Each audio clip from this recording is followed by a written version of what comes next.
Good afternoon বন্ধুরা। আজকে আমরা যাচ্ছি বসিরহাট। তা বসিরহাট যাওয়ার উদ্দেশ্যে আমরা বেরিয়ে পড়েছি।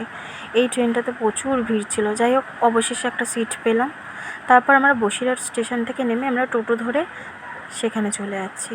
আমরা কোথায় আছি সেটা তোমরা ভিডিওতে দেখতে পাবে, চলো দেখতে থাকো।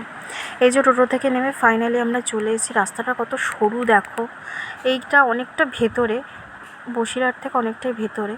যাই হোক, যার সাথে দেখা করতে আসছি তার বাড়িতে দেখো তাদেরকে দেখাশোনা করার জন্য সে এখানে বসে রয়েছে, এ দেখো। যাই হোক, কার সাথে দেখা করছি দেখে নাও। এই যে ইনি হলেন আমার দিদা শাশুড়ি।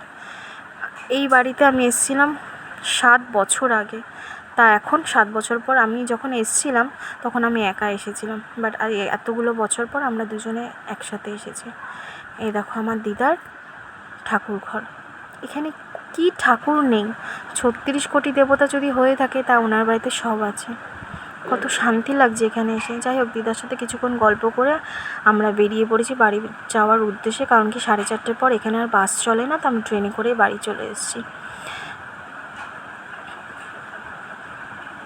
যাই হোক, বাড়ি চলে এসেছি।